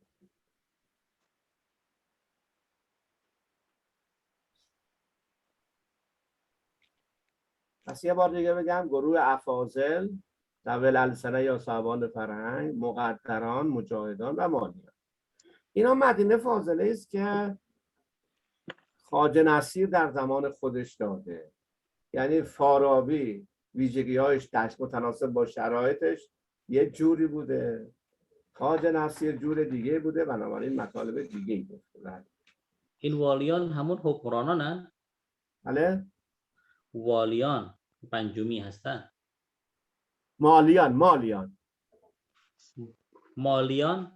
آره، میم والیان نه، واو نه، مالیان گردآوری مالیات. حکمرانا کیا هستن؟ کدوم گروه هم؟ تو حکمرانا اینا نیست هیچ کدومش. حکمران اینجا نیست. اول روشنفکران میگه به اسم افاضل، بعداً صاحبان فرهنگ رو میگه، مقدران، مجاهدان و مالیان. اسم از حاکمان نمیبره. یعنی مدینه بدون حاکم؟ نه بدون، احتمالاً میخواد با روشنفکرها، با مقدران. آره دیگه، اون شرط زمانی چون زمان مغول ها بوده و قبولشون نداشته اینجوری. مهم اینه که شما بدونید که تو شرایط متفاوت تفکر گوناگون. Izinkan saya pada kesempatan ini juga menyebutkan tentang Madinah Fadilah yang lain yang dipaparkan oleh pemikir Muslim yang lain, yaitu Khaja Nasiruddin Tusi yang lahir tahun 559 dan wafat tahun 672 Hijriah. Nasiruddin Tusi berbeda dengan Farabi. Kondisi kehidupannya berbeda, zamannya juga berbeda, karena Nasiruddin Tusi hidup pada zaman, salah satunya adalah masa serangan Mongol, bangsa Mongol ke negeri-negeri Muslim, ke Irak dan yang lainnya. Pada saat itulah beliau hidup. Beliau memiliki ilmu yang sedemikian luas dan menguasai banyak cabang pengetahuan. Sampai-sampai ada sebutan untuk beliau dengan sebutan gurunya umat manusia. Jadi bukan hanya guru pertama, mu'alim awal atau mu'alim tsani, tetapi gurunya seluruh manusia karena kedalaman dan keluasan ilmu yang dimilikinya. Berkenaan dengan Madinah Fadilah versi Nasiruddin Tusi, beliau menyebutkan tentang 5 kelompok dalam Madinah Fadilah ini. Kelompok yang pertama disebut oleh beliau dengan sebutan afadil, yakni orang-orang yang memiliki ilmu, orang-orang yang bisa dikatakan cendekiawan, yang luas ilmunya. Itu kelompok pertama. Kelompok kedua adalah zawil alsinah, yakni orang-orang budayawan, orang-orang yang menerjemahkan atau yang menyampaikan ilmu yang dimiliki oleh kelompok pertama tadi dan disampaikan kepada masyarakat umum. Yang ketiga adalah kelompok yang disebut dengan muqaddaran, yaitu orang-orang yang memiliki tugas untuk menegakkan hukum di tengah masyarakat. Yang keempat adalah mujahidan atau mujahidin, yaitu orang-orang yang tugasnya adalah menjaga kota atau negeri idaman itu. Dan yang kelima adalah orang-orang yang punya tugas untuk mengumpulkan pajak dan mengumpulkan apa-apa yang bisa jadi keuangan untuk kas negara. 5 kelompok inilah yang disebutkan oleh Khaja Nasiruddin Tusi. Kita bisa melihat perbedaan yang cukup tajam antara pemikiran Madinah Fadilah versi Khaja Nasiruddin Tusi dengan Madinah Fadilah yang dipaparkan oleh Farabi. Dan tentunya ini perbedaan ini berpangkal dari kondisi kehidupan kedua ulama dan kedua pemikir yang berbeda ini. حالا سوالی که اینجا مطرح کنه تو ذهن شما ممکنه مطرح بشه، وقتی این متفکرها وضع موجود رو قبول ندارن و به طراحی مدینه فاضله میپردازن، وضع موجود رو چی اسمشو میذارن؟ اسمش گذاشتن مدینه های غیر فاضله. Ketika bicara mengenai masalah Madinah Fadilah, mungkin salah satu hal yang menjadi pertanyaan kita adalah para pemikir ini bagaimana mereka menyebut kondisi negeri yang mereka saksikan. Tentunya ketika mereka membayangkan dan memberikan ciri-ciri dan kriteria-kriteria bagi negeri idaman, tentunya mereka tidak menerima negeri atau kondisi yang ada. Yang menjadi pertanyaan adalah apa yang mereka sebut, istilah apa yang mereka gunakan untuk menyebut negeri dan kondisi yang ada itu. Mereka menyebutnya sebagai negeri yang bukan negeri idaman. خب اینجا ذیل مدینه فاضله 3 تا مدینه فرعی رو نام میبره یا 3 تا گروه رو. یکی مدینه جاهله، یکی مدینه فاسقه، یکی هم مدینه زاله. زاله؟ زاله یعنی گمراه دیگه. بالین. بالین، یس. حالا مدینه جاهله چیه؟ میگه مدینه جاهله افراد انسان این مدینه، یعنی این شهر، این گروه، از قدرت تعقل و تفکر و قدرت تمیز استفاده نمی کنند. آنچه سبب تمدن جمعان شده پیرو از قوای دیگه است. مدینه فاسقه میگه مردم این مدینه قوه تعقل و تفکر دارن، ولی این قوه در اختیار قوای دیگه است، یعنی در اختیار شهواتشون و این چیزاست. مدینه ضاله میگه به دلیل عدم تفکر و خیال خاص در رابطه با مبدا و معاد، ویژگیشون بهش میگن که در واقع مدینه ضاله. به هر حال میخوام بگم که اون چیزی که هست اینجا اینه که مهمه که بین فارابی و خواجه نصیر در مدینه های غیر فاضله اشتراک وجود داره. 3 تاشون همین نام میبرن. Ya, ketika bicara mengenai negeri Madinah Fadilah tadi ada perbedaan antara Farabi dengan Nasiruddin At-Tusi, tetapi ketika mereka berbicara mengenai Madinah yang bukan Fadilah, mereka tidak ada perbedaan. Mereka memiliki pandangan yang sama bahwa negeri yang bukan idaman itu ada 3. Satu adalah negeri yang disebut dengan Madinah Jahilah. Apa yang dimaksud dengan Madinah Jahilah? Madinah Jahilah adalah sebuah negeri yang masyarakatnya itu walaupun memiliki potensi untuk berpikir dan untuk memiliki ilmu, tapi mereka tidak menggunakan potensi tersebut. Kedua adalah Madinah Fasiqah. Madinah Fasiqah adalah negeri fasik, yakni orang-orangnya atau warganya adalah orang-orang yang mempunyai akal dan akal yang digunakan. Tetapi sayangnya akalnya itu diserahkan kepada syahwat, sehingga mereka cenderung untuk mengikuti syahwat dan melakukan hal-hal yang nista, hal-hal yang keji dan yang tidak benar. Yang ketiga adalah Madinah Dhalah, yaitu Madinah yang sesat, di mana orang-orangnya lebih memilih untuk mengikuti hal-hal yang tidak benar, mengikuti kesesatan dan tidak mengikuti fitrah yang mengajak kepada kebenaran. در مورد فارابی مطالب دیگه هم هست، مثل بحث طبقه‌بندی علمش به بحث خیلی مهمیه که فکر کنم. ولی قبل از اینکه اینو ما بحث رو بهش بپردازیم یا بتونیم بگیم، فارابی اینجا یه نکته‌ای داره که نظریه دولت و تمدن رو در واقع تایید می‌کنه، چون میدونید که فارابی سخن از علم مدنی داره در طبقه‌بندی علمش. علم مدنی خیلی مهمه.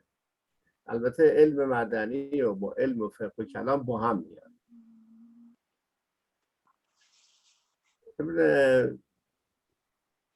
فارابی معتقد که راه ایجاد فضیلت در وجود انسان آن است که افعال و سنن فاضله پیوسته در شهرها و میان امتها شایع و رایج باشد و همگان در واقع مشترکاً آن را به کار بردند. از فارابی معتقده که اگر بخوایم اخلاق فاضل تو شهر پیدا شه به چه وسیله‌ای؟ میگه این کار حکومت هاست. نمیگه کار فرده. فرد من فاضلم ولی وقتی شهرم خراب باشه خب میگه و بیان میکنه این کار امکان پذیر نیست مگر به وسیله حکومتی که در پرتو آن افعال و سنن و عادات و ملکات و اخلاق در شهرها و میان مردم رواج پیدا کنه. اگر میخوای شهرتون توش ملکات اخلاقی باشه باید وسیله حکومت خودش صالح باشه تا مردم رو دعوت به اخلاق صالحه. این هم نظریه دولت تمدن، یه دلیلی برای نظریه دولت تمدن که توضیح داد. Farabi juga memiliki pandangan tentang teori pemerintahan dan peradaban. Di dalam buku yang ditulisnya mengenai klasifikasi ilmu, salah satu yang disebutkan oleh Farabi adalah ilmu tentang ilmu madani. Yang mana ilmu madani dimaksudnya adalah berkenaan dengan ilmu-ilmu yang berhubungan mengenai kehidupan umat manusia seperti kedokteran dan yang lainnya. Nah, Farabi meyakini bahwa kalau seandainya masyarakat di suatu negeri itu ingin menjadi baik, maka ini merupakan tanggung jawab pemerintah untuk menciptakan kondisi sehingga masyarakat yang ada bisa menjadi masyarakat yang baik. Ketika ingin membangun sebuah peradaban yang baik, yang luhur, maka itu adalah tugas dari pemerintahan. Di sini ada pembahasan atau teori yang sejalan dengan teori yang sudah kita jelaskan mengenai pemerintahan dan peradaban. خب تا اینجا اگر سوالی هست من هستم. Kalau ada pertanyaan silahkan, saya siap untuk mendengarkan. بله استاد ببخشید این سوال اساسی میخواستم عرض کنم که بعد از طرح این ریزکار مدینه فاضله ولی من این سوال میکنم که چرا نوع بحث علوم اجتماعی پیامبران و امام معصوم سر سنگ گذاری علوم به حساب نمی آید به ویژه علوم اجتماعی و افراد دیگه معرفی کرد. دیگه ما جواب سوال خود تئوری دولت تمدن میگه وقتی که ما قدرت سیاسی که نداشتیم، نظامی هم که نداشتیم، دانشگاه هم که در اختیار دیگران بود، بنابراین طراح سوالات کسای دیگه هم دیگه مطالب اونا میگن. وقتی میتونیم ما از اون بحثایی که آدم‌هایی حالا در جامعه ایران مقدمات آماده شده ولی خوب کوتاهی هم تو حوزه علوم انسانی شده. یعنی ما به علوم فنی تجربی بیشتر توجه کرده حکومت‌هایی که توی انقلاب ایران اومدن تا علوم انسانی. بنابراین ما معارف انبیا و معارف دینی خودمون رو خیلی کم تو دانشگاه داریم. حالا به هر حال دانشگاه تهران پیشقدم گروه علوم اجتماعی رو تأسیس کرده. بعد از اونم چند دانشگاه دیگه این رشته رو زدن. ما امیدواریم که کارشناسیش هم راه بندازیم تا بتونیم معارف دینی خودمون رو. بله خیلی ممنون. درست. Pertanyaan dari Bu Seha tadi adalah mengenai masalah ilmu sosiologi, ilmu sosial. Kenapa dikatakan bahwa yang merumuskan adalah seorang pemikir, padahal kita tahu bahwa pemikiran-pemikiran itu ketika berasal dari Islam, maka akarnya adalah pemikiran dari Rasulullah dan dari para imam yang diyakini sebagai orang-orang yang maksum. Tapi kenapa kok dalam mencetuskan ilmu-ilmu itu justru yang muncul nama orang-orang lain? Ustadz menjawab bahwasanya itu teori pemerintahan dan peradaban bisa menjawab pertanyaan ini. Karena yang kita tahu bahwasanya semenjak wafatnya Rasulullah, kondisi berada di tangan orang lain, tidak berada di tangan orang maksum, sehingga kemudian perkembangan-perkembangan yang terjadi pun sesuai dengan apa yang ada dalam teori pemerintahan dan peradaban ini, penisbatannya juga akhirnya kepada orang-orang yang lain. Kita di Iran sedang berusaha untuk merumuskan tentang teori ilmu sosial di Universitas Tehran dan beberapa kampus yang lain. Sayangnya Di Iran pasca revolusi yang geliat aktivitas keilmuan itu sedemikian pesat, sayang sekali pemerintahan di beberapa kabinet yang sebelum ini kurang memperhatikan masalah ilmu humaniora, lebih kepada ilmu-ilmu yang teknikal, sehingga ini kurang mendapat porsi perhatian yang cukup. Tapi ala kulli hal sudah ada upaya ke arah sana, dan saya berharap dalam tidak lama lagi sudah bisa dijadikan sebagai sebuah disiplin ilmu tersendiri yang diajarkan dari mulai tahapan jenjang perguruan tinggi tingkatan strata 1 sampai kemudian pada tingkatan-tingkatan yang lebih tinggi. خب در مورد کتاب اگر شما سوال دیگه هم دارید بفرمایید. ببخشید.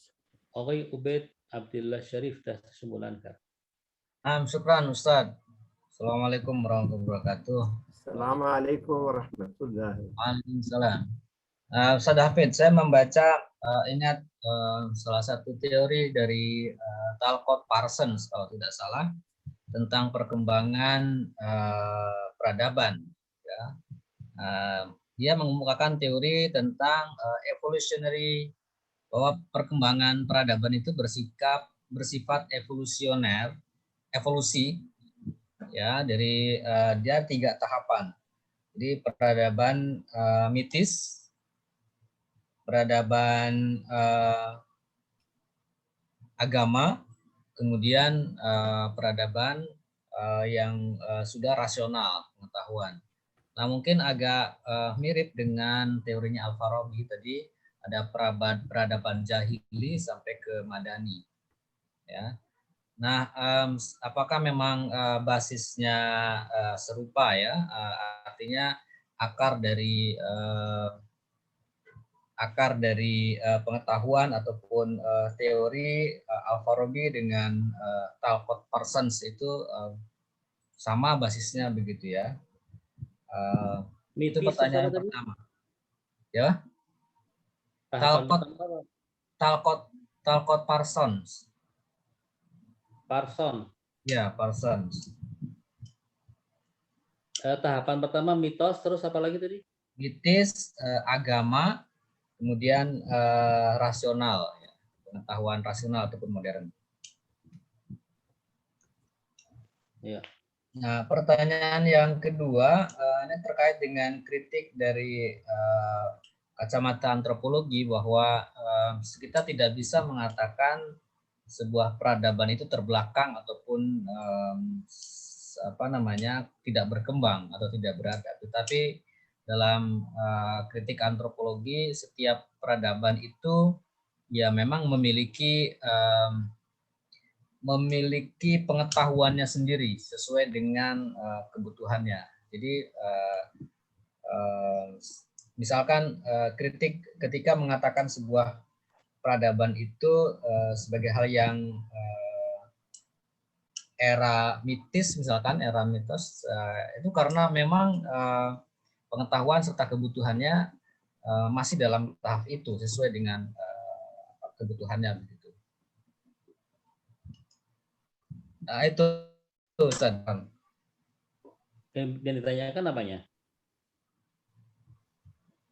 Itu kritik antropologi terhadap klasifikasi peradaban ya. Masih belum bisa nangkep pertanyaannya.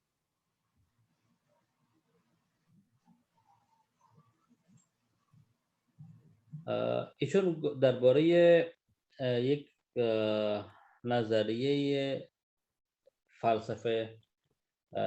فلسفه‌دان اجتماع به نام پارسان که نام چی؟ اسمش پارسانز. Nama lengkapnya siapa Pak Ubed? Parson tadi? Talcott Parsons di chat, Parsons. Talcott Parsons. خب بله این بنده خدا یک نظریه درباره تحول اجتماعی به صورت تدریجی مطرح کرده. گفتن که قبلا انسان‌ها به افسانه ها رو می آوردن. بعد از اون به مرحله دینداری هم میرسن و دیگر به افسانه ها توجه نمی کنن. بعد یک مرحله بعدی که میاد یعنی مرحله تعقل، این به صورت تدریجی برای جامعه انسانی به وجود میاد. آیا این نظر با نظریه فارابی درباره انسان شناسی و مردم شناسی آیا این تفاوتی داره یا شباهت هایی با هم دارن؟ خب پارسونز میدونید که جامعه شناس آمریکایی هست و طرفدار مکتب کارکردگراییه. مکتب کارکردگرایی در واقع اصلا طرفدار، حالا شاید بتونیم با این بگیم تغییرات جزئی درون سیستمیه، چون میدونید که آمریکایی‌ها مکتبشون کارکردگراییه، با انقلاب مخالفن، بنابراین بیشتر بحث از جنبش میکنه. این که اندیشه‌های بشر، بله اصطلاح انگلیسی کارکردگرایی چیه؟ صحبت رو متوجه نشدم. کارکردگرایی که فرمودید فانکشنالیزم. چی؟ ما فارسی میگیم فانکشنالیسم. فانکشن FUN فانکشن TION فانکشن FUNC فانکشن TION فانکشنالیزم بهش میگن کارکردگرایی. یعنی با برعکس دیدگاه مارکس و ایناست. البته خب رشته اولیه ایشون میدونی که علوم تجربی بوده، اومده درس جامعه شناسی خونده. با فارابی به طور منطقی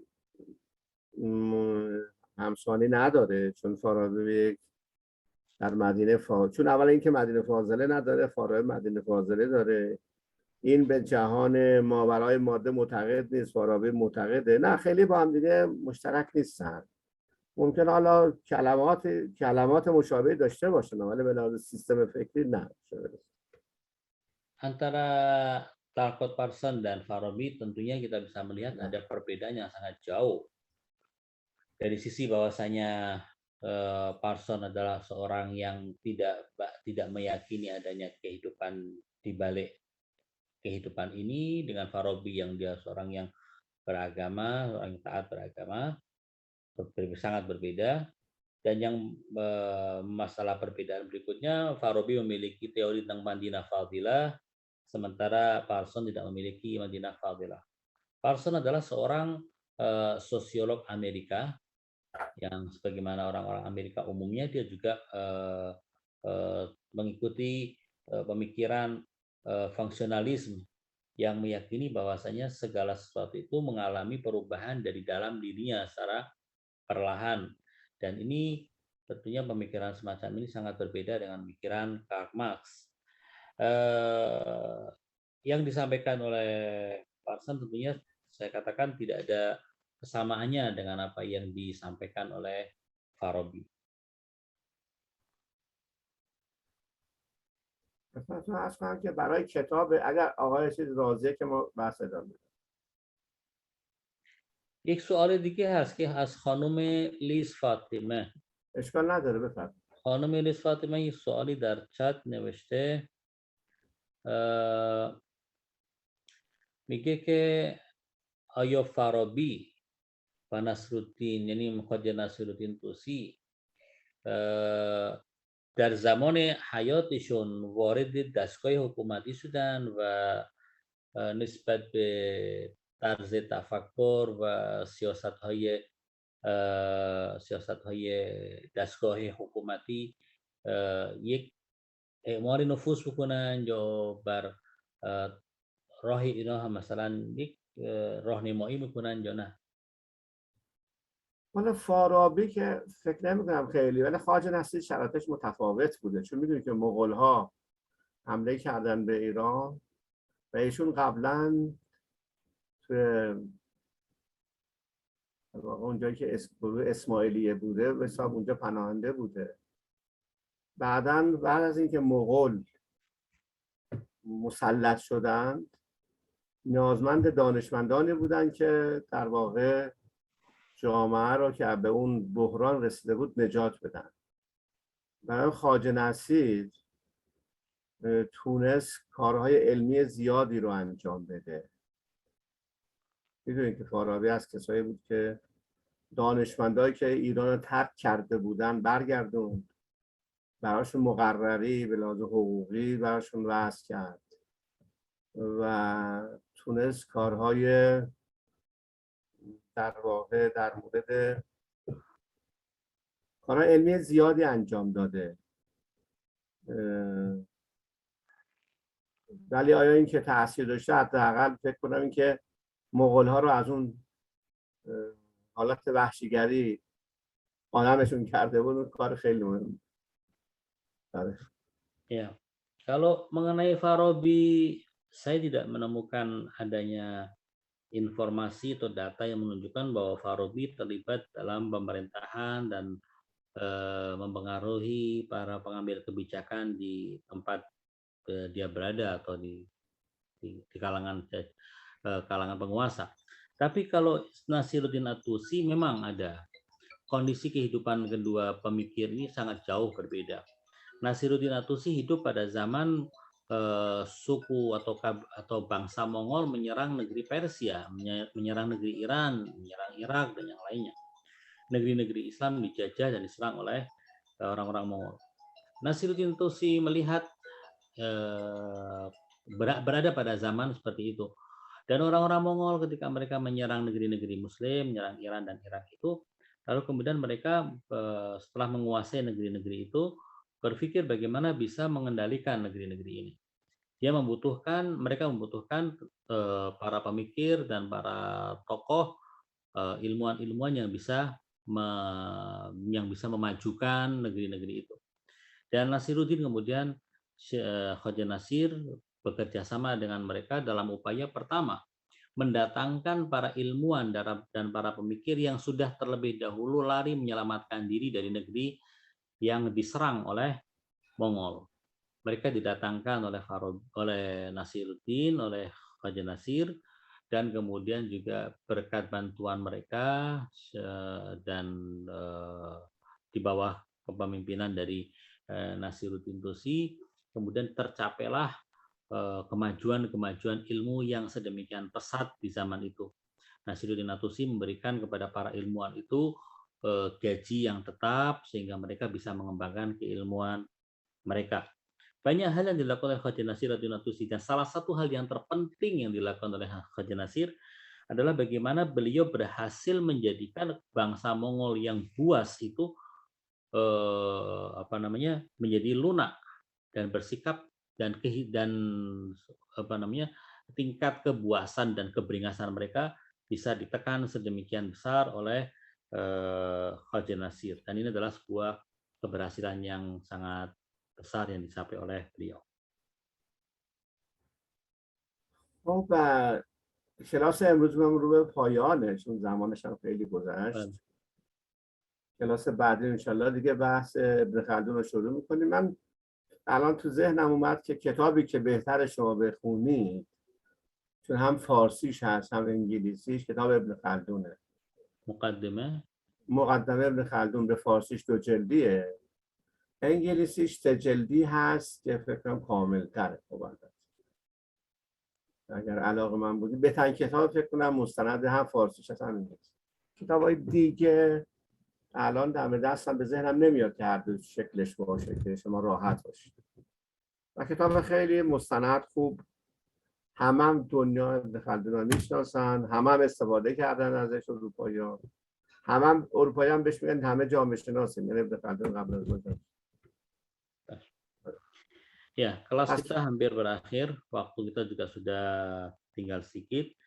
Yang bisa saya sampaikan untuk materi yang mungkin bisa jadi bahan telaah yang sekarang ini dari kepala saya adalah mengenai Ibnu Khaldun, kitab beliau, buku beliau yang ditulis dengan nama Muqaddimah Ibnu Khaldun Ini sudah ada dalam bahasa Persia juga sudah ada, dalam bahasa Inggris juga sudah ada.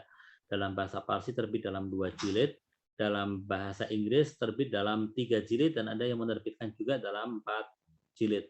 Saya kira ini bisa menjadi buku telaah yang baik untuk memahami tentang teori atau pemikiran Ibnu Khaldun tentang ilmu sosial. Dan insya Allah kita pada pertemuan yang akan datang akan membahas tentang Ibnu Khaldun. خب اگر سوالی نیست من شما رو به خدا میسپارم تا هفته آینده. Insyaallah. التماس دعا داریم جماعه. خواهش می‌کنم. سوالی نیست از دوستان. Kalau tidak ada pertanyaan, beliau akan mundur diri untuk sampai ketemu lagi pada pertemuan yang akan datang, insyaallah. Terima kasih Ustaz. Tasyakur می‌کنیم حضرت علی. پاینده باشید در پناه خدا. ما رو دعا کنید. همچنین انشالله التماس دعا داریم. خدا حافظتون باشه. خدا حافظ. خدا حافظ. خدا نگهدار خدا Ustaz. حافظ. خدا حافظ. Ustaz David. Sama-sama. Ya, Ustaz. السلام علیکم. خدا حافظ. Waalaikumsalam. Waalaikumsalam. التماس دعا. التماس. Syukran Ustaz. Assalamualaikum.